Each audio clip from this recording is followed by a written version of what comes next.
Pesona si gadis desa, episode 107 dengan judul Kantung Semar. Selamat mendengarkan.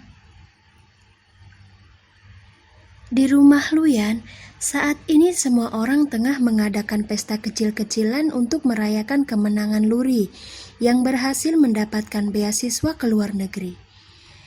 Glenn dan Lucy juga ada di sana. Mereka turut ambil bagian dalam kebahagiaan yang tengah menyelimuti keluarga tersebut. Selamat ya Luri, kakak bangga sekali padamu sayang, ucap Lucy sembari memberi pelukan hangat pada adik pertamanya. Dia sungguh puas dengan pencapaian awal yang berhasil dilewati oleh adiknya ini. Terima kasih banyak ya kak. Semua ini berkat doa dari kalian semua sehingga aku bisa mencapai titik ini. Doakan agar semuanya berjalan lancar sampai aku sukses menjadi seorang dokter yang bisa diandalkan ya kak. Sahut Luri seraya tersenyum semeringah. Setelah itu dia mengurai pelukan sang kakak, kemudian menatapnya penuh maksud. Lucy yang tanggap akan tatapan mata Luri langsung terkekeh pelan sambil mengacak rambut panjangnya. Dia tentu saja tahu kalau maksud di balik tatapan tersebut adalah tentang niat adiknya yang ingin memantaskan diri dalam memperjuangkan perasaannya terhadap Vedo. Sungguh, Lucy benar-benar sangat terharu melihat cara adiknya menjaga perasaan orang tua mereka dan juga perasaannya sendiri. Tidak kekanakan dan juga sangat bijak. Apa dia tahu kalau kau menang dalam kompetisi ini? Tanya Lucy setengah berbisik. Tidak kak, aku belum memberitahunya. Kak Vedo belum tahu kalau aku mengikuti kompetisi ini untuk memenangkan beasiswa ke luar negeri. Dia hanya tahu kalau aku sedang mengikuti kompetisi biasa di sekolah, jawab Luri jujur. Kak Lucy, tolong beritahu Kak Glenn agar tidak memberitahu apapun pada Kak Vedo ya. Kenapa tidak boleh? Bukankah ini adalah kabar gembira yang harus diketahui oleh Vedo ya? Tanya Lucy keheranan. Iya, tapi aku berencana memberitahukan nanti kak. Aku takut Kak Vedo akan langsung datang ke Shanghai jika dia tahu kalau aku akan kuliah ke luar negeri. Dia pasti tidak akan membiarkan aku pergi ke sana, jawab Luri sambil menahan senyum saat teringat dengan keposesifan pria Jepang itu. Oh, begitu ya. Ya sudah, nanti kakak akan memberitahu kakak iparmu agar tidak mengatakan apa-apa pada Vedo. Terima kasih banyak Kak Lucy. Setelah berkata seperti itu, Luri langsung menelan ludah ketika mendapati sang ibu yang tengah menatapnya dengan jarak yang cukup dekat dari tempat dia dan kakaknya berdiri. Wajah Luri perlahan-lahan memucat. Dia sangat takut kalau ibunya mendengar apa yang sedang mereka bicarakan. Ibu? Ibu di sini? Tanya Luri gugup.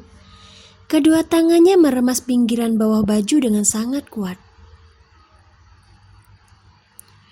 Iya sayang, ibu ada di sini sejak kau mulai mengobrol dengan kakakmu, jawab Nita sambil berjalan mendekat ke arah kedua putrinya. Tidak usah panik, ibu sama sekali tidak marah kok. Maafkan sikap ayah dan ibu waktu itu ya nak. Kami sudah sangat egois karena membatasi perasaanmu pada Vedo. Harusnya kami tidak bersikap begitu pada kalian berdua. Ibu minta maaf ya. Lucy dan Luri sama-sama tercengang kaget mendengar ibu mereka yang tiba-tiba meminta maaf.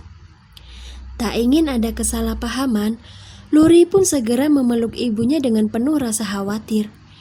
Dia sedih melihat ibunya seperti ini. Bu, kenapa ibu bicara seperti itu? Ayah dan ibu tidak salah apa-apa.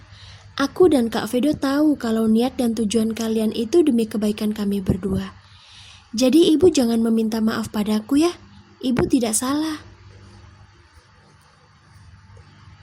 Luri, ibu tahu kalau selama ini kau dan Vedo diam-diam menjalin hubungan jarak jauh.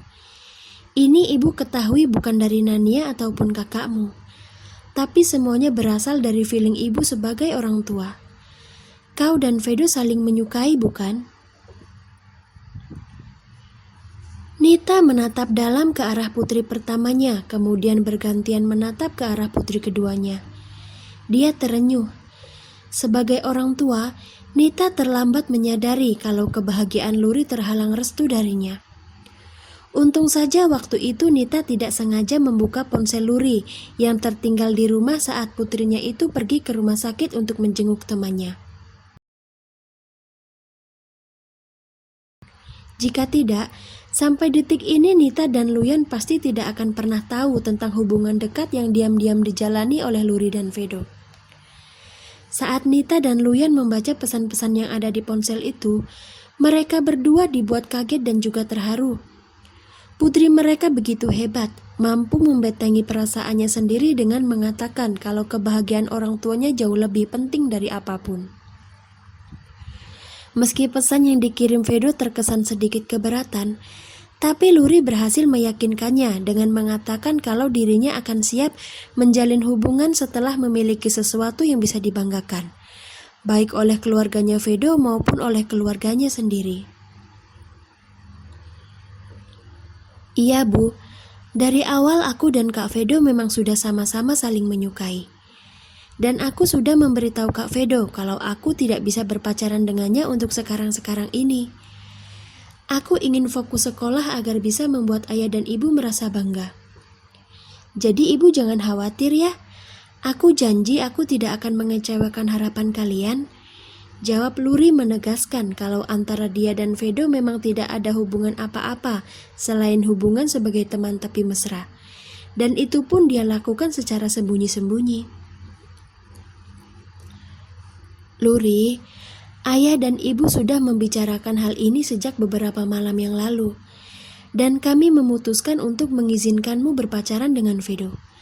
Kau sudah besar, sangat wajar kalau kau mempunyai seorang kekasih, ucap Nita dengan mata berkaca-kaca. Luri terdiam 1000 bahasa. Dia bimbang, tidak tahu harus merasa senang atau tidak saat ibunya memberitahu kalau hubungannya dengan Vedo telah mendapat restu. Tak ingin salah menyikapi, Luri segera melihat ke arah kakaknya. Dia butuh nasihat detik ini juga. Luri, jika kakak yang ada di posisimu sekarang, kakak pasti tidak akan menyia-nyiakan apa yang baru saja disampaikan oleh ibu. Namun, dengan catatan kalau kakak tidak boleh lalai pada tujuan utama kakak. Boleh-boleh saja menjalin hubungan dengan pria yang kita sukai, tapi kita tidak boleh sampai terbuai. Cita-citamu adalah menjadi seorang dokter yang hebat di masa depan. Dan harusnya restu yang diberikan oleh ayah dan ibu tidak membuatmu mengabaikan cita-cita tersebut. Kau harus bisa menyeimbangkan antara perasaan dan juga masa depanmu. Jika memang bisa diraih secara bersamaan, kenapa tidak coba kau lakukan saja? Kau menyukai Vedo, dan Vedo juga menyukaimu. Kau ingin menjadi seorang dokter, dan kakak yakin Vedo pasti akan selalu memberi dukungan. Benar tidak? Ucap Lucy berusaha memberikan nasihat dengan bijak. Apa tidak apa-apa jika aku mengejar keduanya secara bersamaan, Kak? Tanya Luri masih sedikit ragu. Tidak ada yang salah dengan semua itu, sayang. Yang terpenting kau tahu bagaimana cara untuk menyikapinya. Sewaktu sekolah sedang menuntutmu untuk fokus, maka kau harus bisa mengesampingkan perasaanmu terlebih dahulu. Dan kakak yakin Vedo pasti bisa mengerti dirimu dengan baik. Bukan begitu, Bu? Nita mengangguk. Seperti biasa, Lucy akan menjadi matahari yang menyinari dan juga menyelesaikan setiap permasalahan yang ada. Sekarang Nita merasa lega karena putri keduanya tidak perlu lagi menyembunyikan perasaannya dari semua orang. Aku, ayah, dan Kak Glenn sedang sibuk berpesta pora, tapi kenapa ibu dan kakak-kakakku yang cantik malah bergosip di sini sih? Lupa ya kalau kita semua sedang melakukan perayaan, omel Nania yang datang sambil berkacak pinggang. Ya ampun Nania, kenapa wajahmu hitam semua? Apa yang terjadi? Tanya Lucy kaget melihat wajah adiknya yang menghitam di sana-sini. Nania segera mengusap wajah kemudian melihat telapak tangannya sendiri. Matanya sampai membelalak lebar begitu tahu kalau ternyata wajahnya begitu kotor. Kesal karena merasa telah dikerjai, Nania langsung menunjuk ke arah pelaku yang membuat wajahnya jadi seperti ini. Dia pelakunya, Kak Lucy. Kak Glenn dengan sengaja mencoret wajahku menggunakan abu sisa membakar daging. Dia bilang agar aku terlihat seperti pasukan tentara yang sedang melakukan perang. Dan kau patuh-patuh saja saat kakak iparmu bilang begitu? Tanya Lucy sambil menahan tawa. Suaminya jahil sekali. Iyalah, kan aku ingin terlihat keren di acara perayaannya Kak Luri, jawab Nania bersungut-sungut. Tahu begini aku tidak mau mendengarkan apa yang diucapkan oleh Kak Glenn tadi. Awas saja, aku akan langsung membalasnya sekarang juga. Bersiaplah kau Kak Glenn, akan kuremukkan kantung semarmu itu. Dasar jahat. Nita dan kedua putrinya hanya bisa menggelengkan kepala melihat Nania yang tengah mendatangi kakak iparnya sambil membawa pencapit kepiting.